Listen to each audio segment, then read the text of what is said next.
धर्म प्रेमी सज्जनों तथा विश्ववासियों,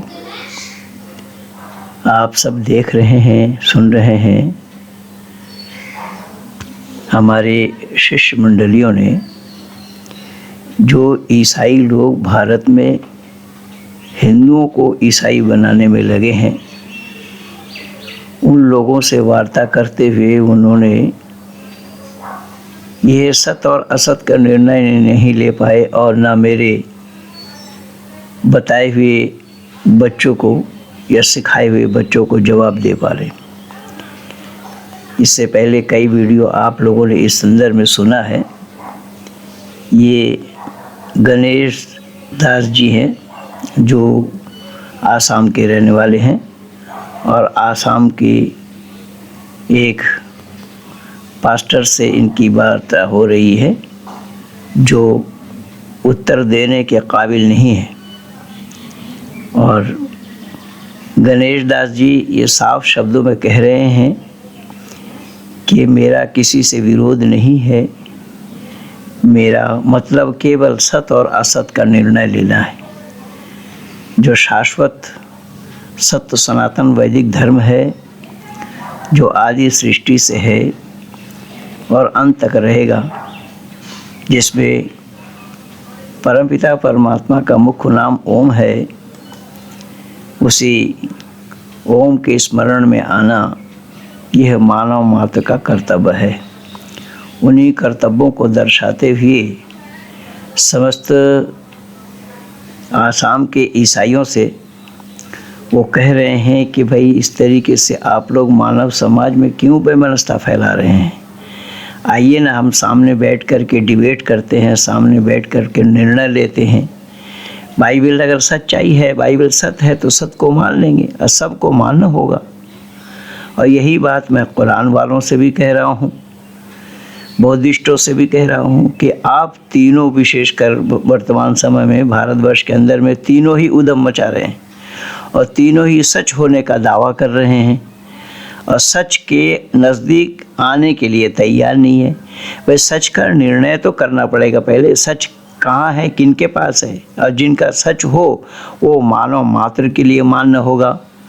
इसी संदर्भ में हम लोग काम कर रहे हैं कि मानव समाज के अंदर में धर्म के नाम से जो झगड़ा है, धर्म के नाम से मानव समाज में जो खूंरेज़ी है, कम से कम ये तो समाप्त हो। अगर झगड़ा करना है तो वो काम मानव का थोड़े ही है। ये कुत्तों जैसी आदतें मानव में कैसी आ गई, कहाँ से आ गई। कुत्ता भी तो एक दूसरे को देख कर के भौंकता है और काटने के लिए दौड़ता है, दूसरे को देख कर के चिल्लाता है। वही काम हम मानव कहला करके ही करने लगे तो फिर मानव में और उस पशु में अंतर क्या है। इसीलिए तो हमारा शास्त्र में भी यही आया है, धर्मेण हीना पशु भी समाना। जो धर्म से हीन होता है, धर्म से अलग होता है, धर्म को छोड़ देता है, वो पशु के समान है। तो आइए हम सामने बैठ कर के निर्णय करते हैं।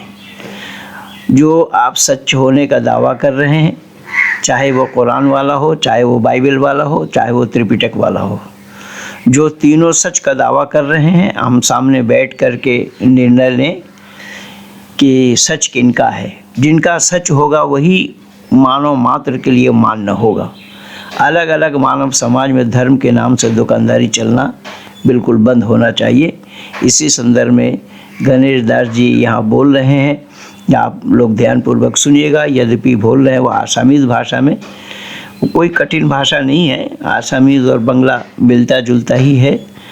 तो विशेष करके बंगाल के लोग और आसाम के लोग तो समझ ही जाएंगे और कोई समझने का प्रयास करे तो भी समझ पाएंगे। कल एक मुसलमान का फ़ोन आया, हसन नाम का, दिल्ली से।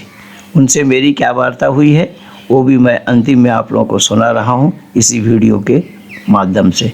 सुनिए गणेश दास जी को। नमस्कार भाई बंधुসকল, माननीय मातृशक्ति समाज, समस्त অসমবাসী ৰাইজৰ মোৰ নমস্কাৰ। আজিৰ ভিডিঅ' অলপ দীঘল হ'ব পাৰে, আপোনালোকে প্লিজ মন দি চাব আৰু মোৰ কথাবোৰৰ ওপৰত আপোনালোকে নিজে বিচাৰ কৰিব। মই সমাজক দায়িত্ব দিছোঁ, সমাজে বিচাৰ কৰিব, বিচাৰ কৰোঁতা মই নহয়। মই অকল কথাবোৰ আপোনালোকৰ ওচৰত ৰাখিম।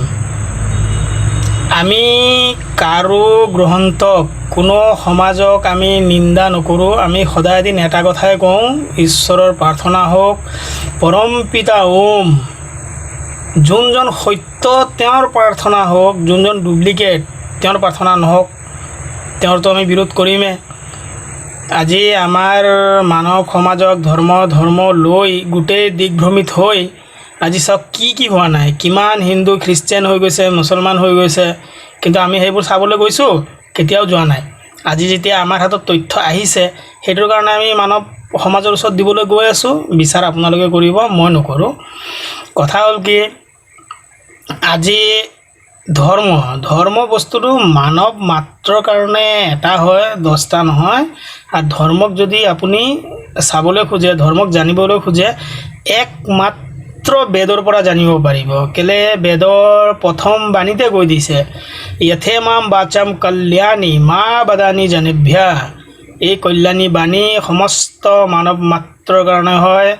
আৰু মই মোৰ গুৰুজীৰ নাম সদায় দিন কৈ থাকোঁ, মই আজিও কৈ দিছোঁ, পণ্ডিত মহেন্দ্ৰ পাল আৰিয়াজী, তেওঁক বাৰ নমস্কাৰ। মই বিচাৰিম তেওঁ 50 বছৰ আৰু কৈ থাকক, যেতিয়ালৈকে আমাৰ শিক্ষা পৰিপূৰ্ণভাৱে নহয়। চাওক, মানৱ সমাজত আজি যোনটো দিগ্ভ্ৰমিত, যোনটো কাজিয়া ধৰ্মৰ নামত লাগি আছে, কিন্তু এইটো ধৰ্ম নহয়, এইবোৰ চব সামাজিক কাজিয়া, এইবোৰ সমাজৰ কাৰণে লাগি আছে। এতিয়া চাওক, মই আজি আপোনালোকৰ ওচৰত দুটা বাইবেলৰ কথা ক'বলৈ ওলাইছোঁ। বাইবেলখন কি কাৰণে মানৱ মাত্ৰৰ কাৰণে নহয়, আহক আমি চাওঁ। বাইবেল মানৱ মাত্ৰৰ কাৰণে কিয় নহয়?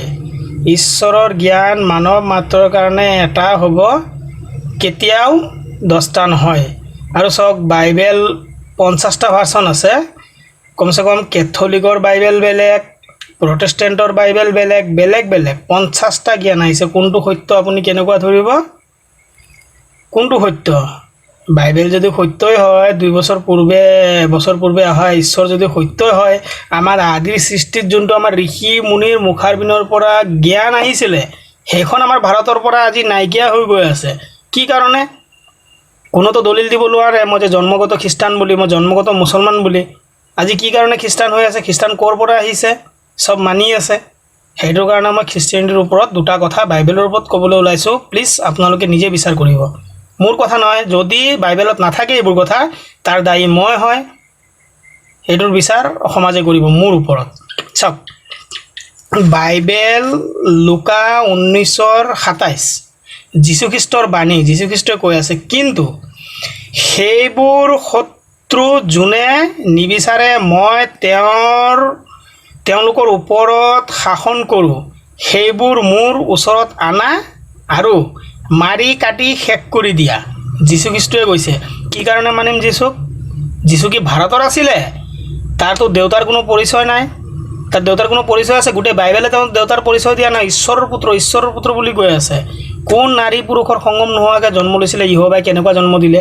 ইহোবাই যদি চব কৰিবই পাৰে, বাইবেলৰ পৰমেশ্বৰে যদি চব কৰিবই পাৰে, তেতিয়াহ'লে মৰিয়মৰ গৰ্ভৰ পৰা কি কাৰণে জন্ম ল'ব লাগিলে? নিজে জন্ম দি দিব পাৰিছিলে। বাৰু হ'ব, এতিয়া চাওক আপোনালোকে, যীশুখ্ৰীষ্টই যে কৈছে যে যোনে মোক ৰজা বুলি নামানে তাক মাৰি কাটি শেষ কৰি দিয়া, এইটো চেপ্টাৰ নম্বৰ হৈছে 19:27 লুকা বাইবেল। ঠিক আছে? তো এই জাগাত এইটো কথাৰ ওপৰত কোৰাণেও সমৰ্থন কৰি আছে। ইছলামৰ যোনটো কিতাপ, যোনটো গ্ৰন্থ আছে, সেই গ্ৰন্থও সমৰ্থন কৰি আছে এই জাগাত। সূৰা আল বাকাৰাহ আয়াত নম্বৰ 193 কৈছে, ওয়াকাতিলহুম হাত্তা লা তাকুনা ফিতনাতু ওয়া ইয়াকুনা দিনু লিল্লাহ। যেতিয়ালৈকে আল্লাহৰ দিন, আল্লাহৰ মজহব, হজৰত মুহাম্মদ সাহাবে কোৱা কথা গোটেই পৃথিৱীত প্ৰভাৱিত হৈ নাযায়, কায়াম হৈ নাযায়, গোটেই সমাজত বহি নাযায়, কাফিৰক য'ত পোৱা তাতে মাৰা। একেটাই বস্তু, বাইবেল কোৰাণ একেটাই বস্তু, অলপ বেলেগ ভাৰ্চন আছে। বাৰু, আল্লাহ কাজিয়া লগাই ৰাখিছে মানৱ সমাজত, আৰু ইহোবায়ো কাজিয়া লগাইছে। যীশুৰ মাধ্যমত ইহোবাই লগাইছে, আৰু হজৰত মুহাম্মদ সাল্লাল্লাহু আলাইহি ওয়াসাল্লামৰ মাধ্যমত আল্লাহ লগাই ৰাখিছে। আৰু চাওক, বাইবেল এহেজকেল, তুমি সদায় দিন বাইবেল এহেজকেল 4:12-15, তুমি সদায় দিন ৰুটি বনাব লাগে, মানুহৰ শুকান গু লৈ জ্বলাই মানুহৰ শুকান গু লৈ জ্বলাই ৰুটি বনাব লাগে আৰু সেই ৰুটি চবৰ ওচৰত খাব লাগে ছি ছি ছি ছি এইবোৰ ধৰ্মৰ কথা হয় এইবোৰ সমাজৰ কথা হয় যদি ভাল সমাজত এইবোৰ কথা হয় চব মানুহ উঠি গুচি যাব এইবোৰ কি হয় এইবোৰ ধৰ্মৰ কথা হয় তোমালোকে কি কৈ আছা হালুলুইয়া আলু লৈ আহা পিঁয়াজ লৈ আহা আৰে চব লৈ আহা তোমালোকে কিন্তু এই কথাবোৰৰ উত্তৰটো দিয়া মোৰ ভাই য'ত কৈছে মানুহৰ শুকান গু দি ৰুটি বনাবলৈ মানুহৰ শুকান গু জ্বলাই ৰুটি বনাই আপোনালোকে কওক সেইখন ধৰ্মৰ গ্ৰন্থ সেইখন ধৰ্ম হয় কিন্তু আৰু আমাৰ ভাৰতৰ সংস্কৃতি য'ত ধৰ্মৰ জন্ম হৈছে ধৰ্ম শব্দটো ক'তো অহা নাই কিন্তু একমাত্ৰ ভাৰতৰ সংস্কৃতিত আহিছে ধৰ্ম আপুনি ইংলিছতো ধৰ্ম বোলা কোনো শব্দ নাপায় এটাই উদাহৰণ মই দি আছোঁ GHE ঘি সেইটো শব্দ ইংলিছত কোনো বস্তু নাপায় কিন্তু নাই তেনেকুৱা ভাৰতৰ সংস্কৃতক এৰি ধৰ্ম শব্দটো ক'তো অহা নাই য'ত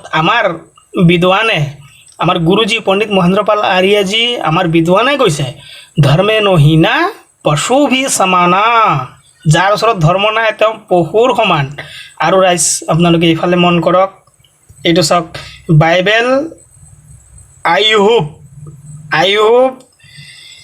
42:2 আপুনি সব কৰিব পাৰে আপোনাৰ কোনো উদ্দেশ্য বিফল হৈ নাযায় পৰমেশ্বৰ সব বস্তুৰ মালিক পৰমেশ্বৰ সব কৰিব পাৰে তেওঁ কিন্তু এটা কথা মই এই জায়গাত বাইবেলৰ প্ৰশ্ন কৰোঁ যে ইহোবা পৰমেশ্বৰে যদি সব কৰিব পাৰে ইহোবা পৰমেশ্বৰে কি বিয়া পাতিব পাৰে ইহোবাই নিজক মাৰি কি বেলেগ পৰমেশ্বৰ বনাব পাৰে আহি যোৱা এই কথাতে ডিবেট কৰিম মই আহি যোৱা এই কথাটো ডিবেট কৰিম ইমানখিনি কথা পঢ়ি আছে আমাক আজি কৈ আছে তোমালোকে ভালকৈ কোৰাণক বুজি নোপোৱা বাইবেলক বুজি নোপোৱা আৰে ভাই আমাৰ বুজিবলৈ দৰকাৰ নাই এইবোৰ বস্তু তোমালোকৰ ওচৰতে থাকক মই মোৰ সমাজ আমাৰ হিন্দু ভাই ভনী যিমান সমাজ আছে মই সবৰ ওচৰত এটা কথাই ক'ব খোজোঁ আপোনালোকে প্লিজ এইবোৰ কথাৰ ওপৰত বিচাৰ কৰিব আৰু চাওক কাফিৰৰ কথা যে মই ক'লোঁ কোৰাণৰ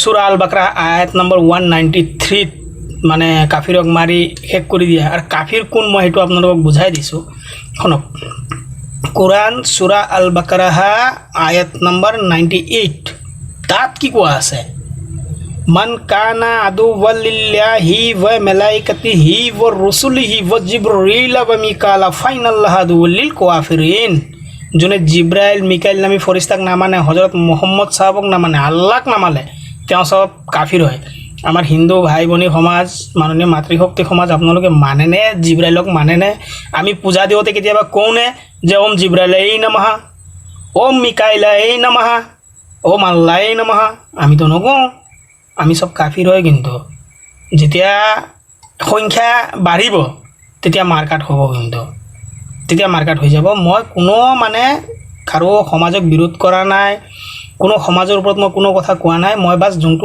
আছে সেইটোৱে কৈ আছোঁ তাৰ বিপৰীত নকওঁ যদি কোৰাণত বাইবেলত এইবোৰ কথা নাথাকে তাৰ দায়ী মই ল'ম তাৰ দায়িত্ব আৰু আপোনালোকে চাওক মই আৰু দি আছোঁ আপোনালোক এইটো চাওক আৰু হজৰত লুতৰ কাহিনী চাওক বাইবেল উৎপত্তি 32:38 32:38 লুতে নিজৰ ছোৱালীক বিয়া পাতিছে নিজৰ ছোৱালীৰ লগত বেয়া কাম কৰিছে বাইবেলত আছে যদি নাথাকিলে দায়ী মই হয় তেওঁৰ দুজনী ছোৱালী ডাঙৰজনী ছোৱালীৰ নাম মোৱাব সৰুজনীৰ নাম বেনাম কি কৰিছে গধূলি পিতাক দাখ মধু খুৱাই মানে দাখ মধু আপোনালোকে মানে খ্ৰীষ্টানৰ ভাষাত হয় দাখ মধু মানে ৱাইন হয় যোনটো মদ বুলি কয় ৰাইজ মই খুলি কৈছোঁ সেইটো খুৱাই পিতাক বিচনাত পেলাই দিছে আৰু ডাঙৰ ছোৱালীজনী পিতাৰ লগত শুই গৈছে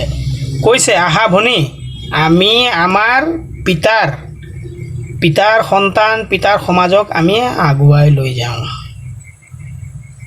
এইবোৰ ধৰ্মৰ কথা হ'লে এইবোৰ যদি ধৰ্মৰ কথা হয় অধৰ্ম কি হ'ব বাইবেল উৎপত্তি 32:38 মই কৈ আছোঁ মিছা কথা নকওঁ বাইবেল খুলি চাই ল'ব চবে আৰু চাওক আৰু চাই লওক ইয়াত আছে আৰু বাইবেল আশা 34 34 5-6 আশা 34 5-6 ইহোবা পৰমেশ্বৰ যোন বাইবেলৰ পৰমেশ্বৰ হয় ইহোবা পৰমেশ্বৰৰ তৰোৱাল তেজেৰে লাল হৈ গৈছে ৰঙা হৈ গৈছে আৰু ছাগলী ভেড়াৰ আৰু ভেকুলীৰ চৰ্বিত তৃপ্তি হৈছে এইবোৰ কি ঈশ্বৰৰ কাম চৰ্বিত তৃপ্তি হোৱাটো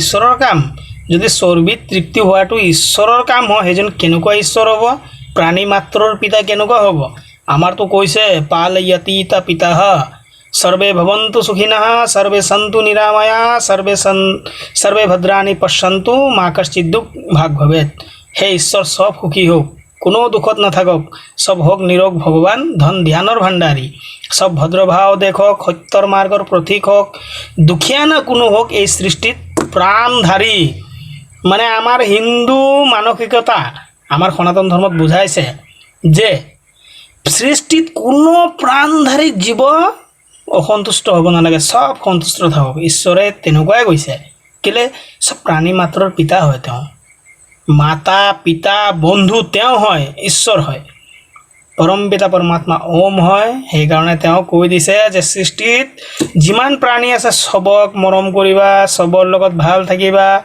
সবক সুখত ৰাখিবা তোমালোকেও সুখত থাকিবা এইটো হৈছে ঈশ্বৰীয় জ্ঞান আজি কিছুদিন পূৰ্বৰ পৰা আপোনালোকে দেখি আছে দিল্লীৰ এজন পাষ্টাৰ ৰাজেশ তেওঁৰ নাম টাইটেলটো কি মই নাজানো তেওঁ মানে আমাৰ গুৰুজীক পণ্ডিত মহেন্দ্ৰ পাল আৰিয়াজীক ডিবেটৰ কাৰণে বহুত চেলেঞ্জ দি আছে মইতো বাৰ ফোন কৰি আছোঁ দিনত 3 বাৰকৈ ফোন কৰোঁ যে আপুনি আহক আপুনি যদি বাইবেলক ঈশ্বৰীয় গ্ৰন্থ প্ৰমাণিত কৰিব পাৰে আমি খ্ৰীষ্টান হৈ যাম আৰু যদি আমি বেদক ঈশ্বৰীয় গ্ৰন্থ প্ৰমাণিত কৰি দিওঁ তেতিয়াহ'লে আপুনি কিন্তু বেদিক ধৰ্মী সনাতন ধৰ্মী হ'ব লাগিব কিন্তু আমি এৰি নিদিওঁ একদম লিখা পঢ়া কৰি ষ্টাম্প পেপাৰত লিখি সব ক্লিয়াৰ হ'ব এইবোৰ কাম কিন্তু তেওঁ কি কৈ আছে যে আমি আহিম কিন্তু লিখা পঢ়া চিষ্টেমটো আমাক নালাগে মানে তোমালোকে কি ফাঁকি দি গুচি যাব খুজিছা খ্ৰীষ্টিয়ানিটি সমাজে কি ফাঁকি দি যাব খুজিছে আমি কি এনেই এৰি দিম তোমালোকৰ ওচৰত কি সত্য আছে লৈ আনা সত্যৰ ওপৰত বিচাৰ কৰিম আমি মিথ্যাক আমি কেতিয়াও নামানো আমাৰ ভাৰতবৰ্ষৰ সংস্কৃতিয়ে মিথ্যাক কেতিয়াও স্থান দিয়া নাই আৰু আমি নিদিওঁ আমি কেতিয়াও নিদিওঁ আমি আৰু চাওক আৰু এছায়া বাইবেল এছায়াৰ 1:11 আৰু 12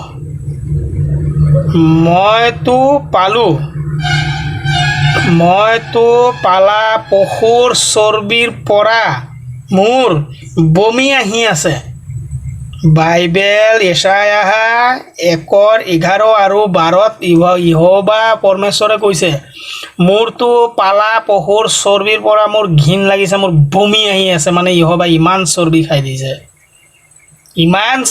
দিছে আমাৰ বন্ধুসকল আমাৰ অসমবাসী ৰাইজ বন্ধুসকল আপোনালোকে নিজে বিচাৰ কৰক ইহোবাই যদি চৰ্বি খায় খ্ৰীষ্টানে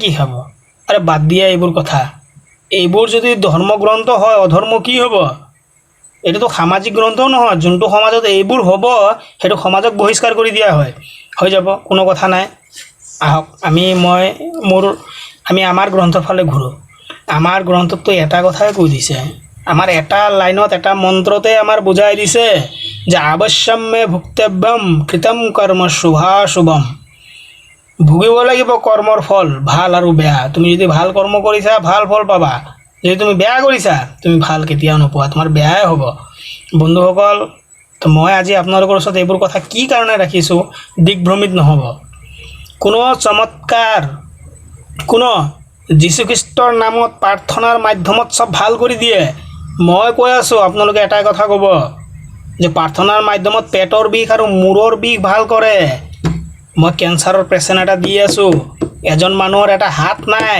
তুমি প্ৰাৰ্থনাৰ মাধ্যমত ভাল কৰি দেখাই দিয়া মই খ্ৰীষ্টিয়ানিটি গ্ৰহণ কৰিম মই চেলেঞ্জ দি আছোঁ যীশুৰ যদি ইমানখিনি পাৱাৰ আছে যীশুখ্ৰীষ্ট ভাৰতৰ হয় এইবোৰ ব্ৰিটিছে ৰাখি যোৱা কিতাপ নহয় যীশুখ্ৰীষ্ট কি ভাৰতৰ হয় মই সুধিছোঁ খ্ৰীষ্টিয়ানিটিক আৰু কোনো প্ৰমাণ দিব নোৱাৰে মই জন্মজাত খ্ৰীষ্টান বুলি। আহক, ওচৰত আহক, ডিবেট কৰিবলৈ আমি ৰৈ আছোঁ। ওচৰত আহক। আমি কাৰো ওপৰত আমি কোনো ৰকম কথা বেয়া কথা ক'বলৈ নাযাওঁ, কিন্তু ইমান অসত্য যোনটো গ্ৰন্থত পঢ়ি আছে আমি আজি জানিব পাৰিছোঁ আমাৰ গুৰুজীৰ পৰা আমি আজি জানিব পাৰিছোঁ। কিন্তু কি হ'ব আমাৰ সমাজে বুজি পাওক, প্লিজ সবে বুজি পাওক এইবোৰ কথা। এইবোৰ ধৰ্ম নহয়, ধৰ্ম মানৱ মাত্ৰৰ কাৰণে এটাই হয়, ধৰ্ম দস্তা নহয়। মানৱে এটা এনেকুৱা প্ৰাণী আছে যাৰ লগত জুৰি আছে ধৰ্ম, মানৱৰ লগতে জুৰি আছে কিন্তু ধৰ্ম। মানৱৰ বাহিৰে ধৰ্ম নাই। ধৰ্মেনো হীনা পশু ভি সমানা। আমাৰ বন্ধু, আমাৰ ভাই এইটো সন্দীপন ৰয়, ৱেষ্ট বেংগলৰ পৰা। তেওঁ আজি আমি বহুত কথা পাতিছিলোঁ, আমি ধৰিছিলোঁ, কিন্তু সেই পাদ্ৰী পলাই দিলে, সেই পাষ্টাৰ পলাই দিলে, উত্তৰ নহ'ল, লাষ্টত গালি পাৰিলে, বেয়া গালি পাৰিলে। এই ৰেকৰ্ডিংটো কাইলৈ আপোনালোকে ইউটিউবত নিশ্চয় পাব, চাগে পাব, আপোনালোকে পাই যাব। তো মই আপোনালোকক এতিয়া আৰু এটা কথা কৈ দিওঁ। আমাৰ বেদত যেতিয়া প্ৰথম বাণী আহিছে যে এই কল্যাণী বাণী সমস্ত মানৱ মাত্ৰৰ কাৰণে হয়, মই এইটো বুজাই দিছোঁ যে ইয়াতে কোনো হিন্দু, মুছলিম, শিখ, ইছাইৰ কাৰণে কোৱা নাই। এথেমাম বাচম কল্যাণী মা বাদানী জেনেভ্যা। এই কল্যাণী বাণী সমস্ত মানৱ মাত্ৰৰ কাৰণে হয়। এইটো হিন্দু, মুছলিম, শিখ, ইছাই কাৰো কাৰণে নহয়, মানৱ মাত্ৰৰ কাৰণে হয়। যোনে ভাল মানুহ হ'ব খোজে, যোনে পৰম পিতা ঈশ্বৰৰ গুণক ধাৰণ কৰিব খোজে, ঈশ্বৰৰ পুত্ৰ বুলি নিজক দাবী কৰিব খোজে, তাৰ কাৰণে হয়, বেলেগৰ কাৰণে নহয়, যোনে মানুহ হ'ব খোজে। আৰু চাওক, এইফালে চাই লওক। আৰু চাওক, মই আজি আপোনালোকৰ ওচৰত এইখিনি কথা ক'বলৈ আহিছিলোঁ, আৰু মই কেইদিনমান পাছত আপোনালোকৰ ওচৰত আহিম। প্লিজ আপোনালোকে মোৰ কথাবোৰৰ ওপৰত নিজে বিচাৰ কৰিব। আজি যদি আমি এইবোৰ খ্ৰীষ্টিয়ানিটি, এইবোৰ ইছলামক যদি আমি ইমানকৈ এৰি দিওঁ, তেতিয়াহ'লে নহ'ব। আৰু এটা আয়াত মই পঢ়ি দিছোঁ কোৰাণৰ, সূৰা আনফাল আয়াত নম্বৰ 65। ইয়া আইয়ুহান নাবিয়্যু জিহাদাল কুফাৰ ওয়াল মুনাফিকুনা বাগলুছ আলাইহিম। কি কৈছে জানেনে? এ নবী, তুমি জিহাদ কৰা কাফিৰ আৰু মুনাফিকৰ কাৰণে। কাফিৰ কোন মইতো কৈ থৈছোঁ, আৰু মুনাফিক কোন জানে? যোনে অন্তৰত এটা, মুখত এটা। সব আমাৰ হিন্দু ভাইয়ে কয় যে আল্লাহক মানুহ, কিন্তু অন্তৰৰ পৰা কোনো নামানে। আল্লাহ ঈশ্বৰ নহয়, কি কাৰণে মানিম আমি? তাক কৈছে মুনাফিক। তুমি কাফিৰ আৰু মুনাফিকৰ কাৰণে জিহাদ কৰা। তোমালোকে যদি 20টা মুছলমান হোৱা, 100টা কাফিৰৰ ওপৰত ভাৰী পৰিবা। আৰু চাই লওক, মিছবাহুল লুগাত, আৰবী উৰ্দু ডিকশ্যনেৰী, তাত কৈ দিছে যে কোৱালে আব্দুল্লাহ ইবনে মাসউদিন সালতু ৰাসূলিল্লাহি সাল্লাল্লাহু আলাইহি ওয়াসাল্লামা। মানে হজৰত মোহাম্মদ সাহাবক ইবনে মাসউদ নামী এক সাহাবীয়ে সুধিছে যে আমাৰ কাৰণে ভাল কাম কি, ভাল কৰ্ম কি? তেওঁ কৈছে প্ৰথম যে কলা সালাতু আলামি কতিহা, যে সময়ত নমাজ পঢ়ি ল'বা। দ্বিতীয়বাৰ সুধিছে সুম্মায়ুন, তেতিয়া তেওঁ কৈছে যে কলা সুম্মা বিৰুল ৱালিদাইন। দ্বিতীয় নম্বৰৰ ভাল কাম হৈছে মাতা পিতাৰ সেৱা কৰা, মাতা পিতাক ভালকৈ চোৱা। ঠিক আছে। তৃতীয়বাৰ সুধিছে কুলতু সুম্মায়ুন, ইয়াতকৈ আৰু ভাল কাম। তেতিয়া কৈছে কলাল জিহাদু ফি সাবিলিল্লাহি ফাসাকাতু ৰাসূলুল্লাহি সাল্লাল্লাহু আলাইহি ওয়াসাল্লাম। যে আল্লাহৰ ৰাস্তাত জিহাদ কৰাতকৈ কোনো ডাঙৰ কাম নাই যোনটো কৰা যায়। আল্লাহে কৈ থৈছে যে জিহাদ কৰা। ইহোবাই যীচুক দি কাজিয়া লগাইছে, হজৰত মুহাম্মদক দি আল্লাহে কাজিয়া লগাইছে। এইবোৰ ঈশ্বৰ কেনেকুৱা হ'ব পাৰে ভাই? ঈশ্বৰটো প্ৰাণী মাত্ৰৰ পিতা হয়, প্ৰাণী মাত্ৰৰ ওপৰত দয়া কৰে। তেওঁতো প্ৰাণী মাত্ৰৰ পিতা হয়, তেওঁ এনেকুৱা কেনেকৈ ক'ব? এটা ব্যক্তিক লৈ ঈশ্বৰ কেনেকুৱা হৈ যাব? এজন ব্যক্তিক যদি ঈশ্বৰে যদি জ্ঞান দিয়ে, সেইজন ঈশ্বৰ পৰিপূৰ্ণ কেনেকুৱা হ'ব ভাই? কেনেকুৱা এজন ঈশ্বৰ পৰিপূৰ্ণ হ'ব? আৰু চাই লওক আপোনালোকে, যদি আল্লাহৰ পেগম্বৰৰ দৰকাৰেই হয়, আল্লাহৰ পেগাম দিবলৈ, গোটেই সমস্ত সমাজক আল্লাহৰ পেগাম দিবলৈ যদি মহম্মদৰ দৰকাৰ হয়, আল্লাহ সৰ্বব্যাপী কেনেকুৱা হয়? সব জেগাত আল্লাহ কেনেকুৱা আছে? সব জেগাত আল্লাহ কেনেকুৱা আছে? মই ইছলাম সমাজক এইটো প্ৰশ্ন কৰোঁ, কেনেকুৱা সব জেগাত আল্লাহ আছে? যদি আল্লাহ সব জেগাত আছে, কি আল্লাহ কি জাহান্নুমতো আছে? মানেনে ইছলাম সমাজে আল্লাহ জাহান্নুমত আছে বুলি? নাই, কেতিয়াও নামানে। আমাৰ ওচৰত আহা। এইবোৰ মোগলৰ আৰু ব্ৰিটিছৰ গ্ৰন্থ কিতাপক ধৰি লৈ সমাজক দিগ্ভ্ৰমিত নহ'বা। কোনো দলিল দিব নোৱাৰে যে আমি মুছলমান জন্মজাতৰ পৰা কোনো দলিল দিব নোৱাৰে আমি জন্মজাতৰ পৰা খ্ৰীষ্টান বুলি। ভাই বন্ধুসকল, কোনো কাৰো ওচৰত দলিল নাই, কোনো দিব নোৱাৰে। এইবোৰ ফেক গ্ৰন্থ, এইবোৰৰ ওপৰত কোনো আচৰণ একো কৰিবলৈ দৰকাৰ নাই। আমাৰ যোনটো আছে আমাৰ ওচৰত বহুত ধুনীয়া আছে, আমি তাৰ বিপৰীত হ'ব নোখোজোঁ। কেলে আমাৰ ঋষি মুনিও কৈ দিছে বেক টু বেদাস, বেদৰ ফালে ঘূৰা যদি ইজ্জত পাব খোজা দুনিয়াত। মই এইখিনিতে মোৰ বাণীক বিৰাম দিছোঁ, মই ইয়াতে সমাপ্ত দিছোঁ। আপোনালোকে প্লিজ মোৰ কথাৰ ওপৰত আপোনালোকে বিচাৰ কৰিব। ৰাইজ মই নকৰোঁ, মই আপোনালোকৰ ওচৰত কথাবোৰ দিছোঁ, বাছ মই কথা দিছোঁ আপোনালোকৰ ওচৰত, আপোনালোকে বিচাৰ কৰিব। যদি মই দায়ী হয় মোক শাস্তি দিব, যদি মই ভাল কৈছোঁ, যদি আপোনালোকৰ পচন্দ হয় আপোনালোকে মোক সমৰ্থন কৰিব। মই আকৌ আহিম আপোনালোকৰ ওচৰত, আকৌ দিম। মই মোৰ বাণীক বিৰাম দিছোঁ। নমস্কাৰ। আমাৰ সমস্ত মাতৃশক্তি সমাজ, আমাৰ অসমবাসী ৰাইজ মাতৃশক্তিক প্ৰথম প্ৰণাম কৰোঁ। কি কাৰণে? মাৰ কাৰণে এই দুনিয়া দেখিছোঁ, তাৰ কাৰণে মাতৃশক্তি সমাজক প্ৰণাম কৰোঁ। নমস্কাৰ। মই মোৰ বাণীক বিৰাম দিছোঁ। এক বেদ মন্ত্ৰ মই কৈ যাম যোৱা টাইমত লাষ্ট। ওম শন্ন মিত্ৰঃ শং বৰুণঃ শন্ন ভৱৎপৰ্যমঃ শন্ন ইন্দ্ৰঃ বৃহস্পতি শন্ন বিষ্ণুৰুক্रमा নমো ব্ৰহ্মণে নমস্তে वायो तमेव प्रत्यक्ष ब्रह्मासि तमेव प्रत्यक्ष ब्रह्मा वदिष्यामि ऋतं वदिष्यामि सत्यं वदिष्यामि तन्मामवतु तत्वक्तारमवतु अवतु मम अवतु वक्तारम्। ओम शांति। ओम ঈশ্বৰ পৰমপিতা পৰমাত্মা সব সন্তুষ্ট হওক, কোনো দুখত নাথাকক, আমি নিবিচাৰোঁ। নমস্কাৰ। আজিৰ কাৰণে ইয়াতে সমাপ্ত দিছোঁ। আপোনালোকে বিচাৰ কৰিব মোৰ কথাবোৰৰ ওপৰত। নমস্কাৰ।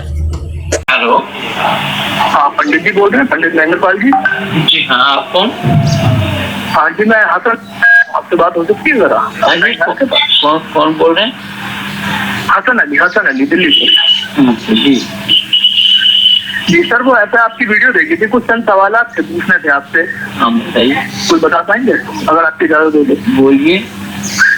हाँ, जैसे आपकी जो आपने आज वीडियो डाली थी उसमें आपने एक जगह कहा कि भाई बुद्ध से पहले बुद्धिस्ट कोई नहीं था, जैन से पहले जैनी कोई नहीं था, तो स्वामी दयानंद सरस्वती से पहले भी आर्य समाजी कोई नहीं था, तो वो भी तो पंथ हो गया एक तरीके का, मत हो गया ना उनका। इसको जानने के लिए तुम्हारे पास भेजा चाहिए, भेजा नहीं है, वो गिरवी रख रखे हो ना इस्लाम के बाद। अल्लाह का बहुत बड़ा अरे राम को आर्य पुत्र कहा कि नहीं? राम का रामायण का सीरियल देखा था क्या? हाँ, देखा हुआ। उस समय दयानंद थे क्या? उस समय दयानंद थे क्या? नहीं। तो राम आर्य पुत्र कैसे हो गए? राम आर्य पुत्र इसलिए होगा ना, तो दशरथ के लड़के थे, क्षत्रिय कुल में पैदा हुए थे। अरे दशरथ के पुत्र होने से आर्य पुत्र हो जाए? भाई जब पुत्र कह दिया तो किसी का तो पुत्र होगा। मैं कह रहा हूँ कि यानी कि एक वंश हो गया ना, एक नस्ल हो गई। आर्य किसको कहा गया है जानते भी हो आप? मैं जानता हूँ आपकी जो डेफिनेशन होती है, जो आप कहते हैं आर्य श्रेष्ठ लोगों को कहा गया है, श्रेष्ठ कर्म करने वालों को। हाँ, तो दयानंद कहाँ से आ गया था? वहाँ आदि सृष्टि से ही आर्य है। हम भूमि में आद्याम आर्य वेद कह रहा है, वेद आदि सृष्टि से है।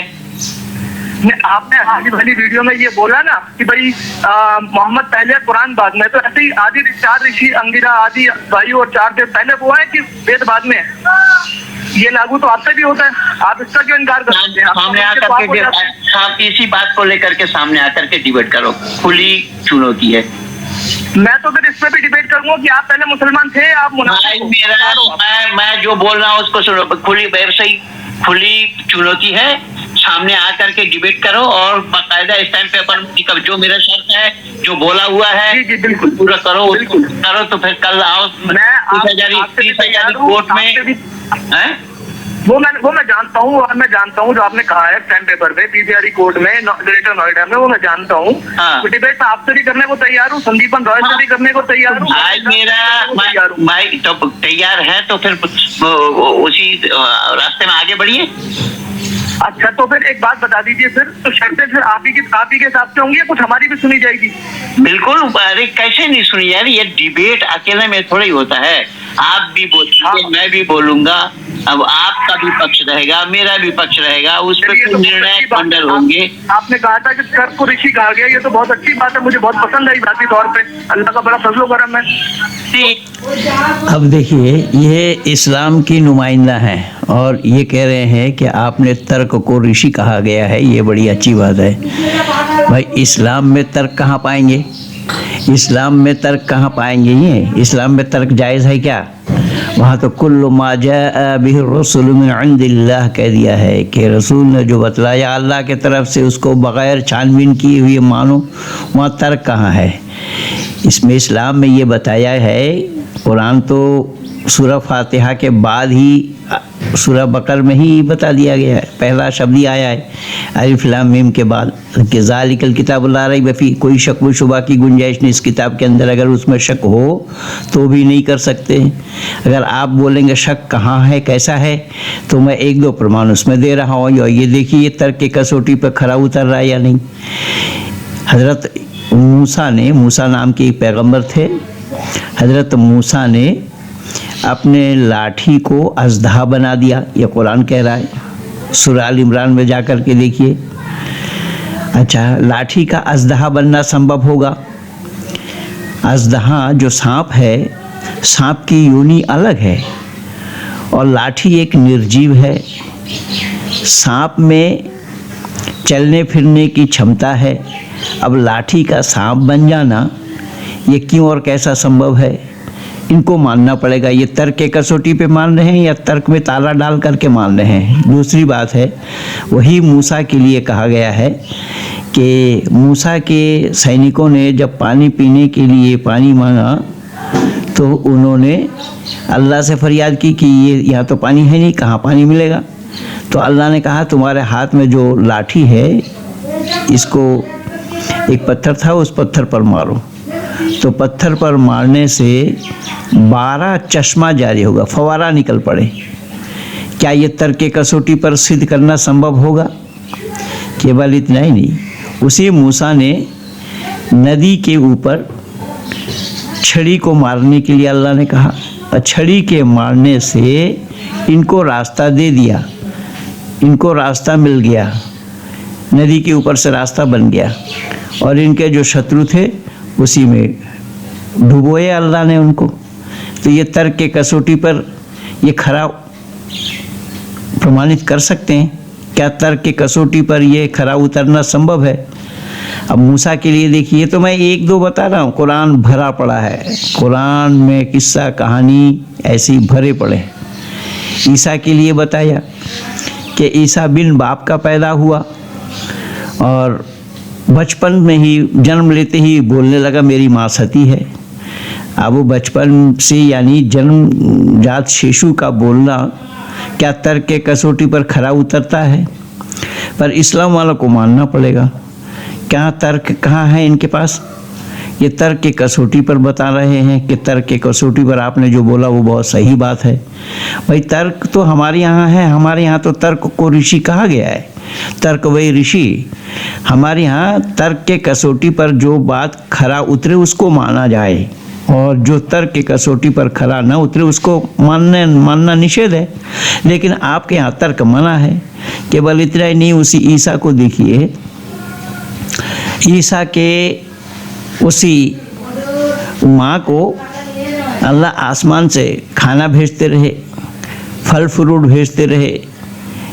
और मरियम की मौसा ने, वो भी पैगंबर थे, पूछा कि ये कहाँ से आता है? तो मरियम कह रही है कि आसमान से आता है, अल्लाह भेजते हैं, फरिश्ता लाते हैं।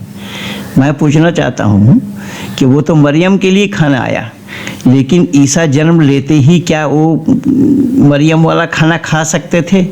खाना खाने के लायक थे? बेबी फूड चाहिए था उनको। बेबी फूड क्या भेजे थे अल्लाह? कौन सा बेबी फूड था उस समय जो अल्लाह ने भेजा? अल्लाह ने भेजा तो अल्लाह के पास आसमान में 5 स्टार होटल है क्या? ये खाना इस तरीके से ईसा को बहुत बार बहुत जगह भेजा है उनके लोगों को।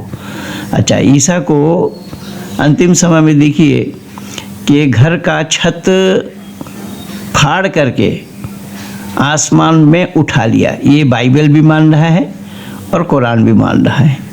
बाइबल का एक धड़ा मान रहा है। बाइबल में भी यानी ईसाइयों में भी कई फिरके हैं, एक फिरके इस बात को मान रहे हैं कि हज़रत ईसा मसीह को यहोवा ने उठा लिया, वो चौथा आसमान पर मानते हैं। और ये कुरान में भी कहा, इज़ क़ाल अल्लाहु या ईसा इन्नी मुतवफ़्फ़िका व राफ़िउका इलैया मुतहिरुका व जाइलुल लज़ीना तबऊका फ़ौक़ल लज़ीना कफ़रू इला यौमिल क़यामा। अल्लाह ताला ने कुरान में बताया कि ईसा को क़यामत से पहले भेजेंगे अल्लाह। अब घर का छत तोड़ करके ऊपर उठा लेना, और वो अब भी ज़िंदा है, इस तरीके की बातें क्या तर्क के कसौटी पर खरा उतरना संभव है? ये तो मैं एक दो नमूना के लिए बोला हूँ। मेरे भाई हसन साहब से, मैं हसन अली, ये दिल्ली से इनका फ़ोन आया था कल रात को 9 बजे, और इनसे मेरी वार्ता हुई, लेकिन सामने आने के लिए तैयार नहीं है कोई।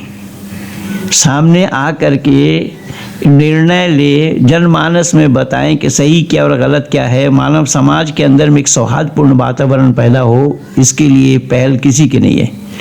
इसीलिए हमारे शिष्य मंडली ने भी ये मोर्चा खोला है कि भारत में जो ईसाईकरण हो रहा है हिंदुओं का, वो बंद होना चाहिए। और इन सब को चुनौती दिया है कि सामने आ कर के डिबेट करो और सही और गलत का निर्णय लेते हुए मानव मात्र का कल्याण जनमानस में पहुंचाओ। ये दो टुक में मैंने आप लोगों को सुनाया ये विचार। ऐसे हसन अली से उसने 19 बार फ़ोन किया मेरे को, मैं इसको ब्लॉक किया। जब आप सामने आने के लिए तैयार नहीं हैं, टू द पॉइंट बात नहीं कर रहे हैं, आप अंधविश्वास का पुलिंदा लिए फिर रहे हैं, फिर आप कह रहे हैं कि हमारे यहाँ तर्क को हमें अच्छा लगा। भाई तर्क तो हमारे यहाँ है, आपके यहाँ तर्क अच्छा लगने का क्या कारण है, कहाँ है? अब वो मेरे ऊपर संदेह कर रहा है, वो मुझे कह रहा है कि आप मुसलमान नहीं थे, आप हिंदू घर में। देखिए वो क्या बोल रहा है। ये तो मैं आज से नहीं, मैं आज 37 साल से बोल रहा हूँ। हाँ, नहीं, मुझे लगा कि आप जो है ना झूठ बोलते हैं। आप असल में पहले हिंदू घराने में पैदा हुए बंगाल में, फिर आपने कुछ वक्त इस्लाम भी कबूल किया, नमाज पढ़ी। देखिए अब इसकी इस मूर्खता का क्या दाद दिया जाए। इसमें मेरी खुली किताब है, इंटरनेट पर सारा लगा हुआ है। मैं झूठ बोलता हूँ और ये सच बोल रहा है। अरे मैं झूठ बोल रहा हूँ, जो एड्रेस उसमें दिया हुआ है, मैं कहाँ जन्म लिया, किस परिवार में जन्म लिया, कहाँ था, कहाँ मैंने कार्य किया, अब कहाँ हूँ, ये 3 एड्रेस तो उसमें दिया हुआ है। तो वहाँ जा कर के पता क्यों नहीं करते? ये सच्चाई को खोजने में इनकी रुचि नहीं है, और झूठ खुद बोल करके मुझे झूठा बता रहा है कि आप झूठ बोलते हैं।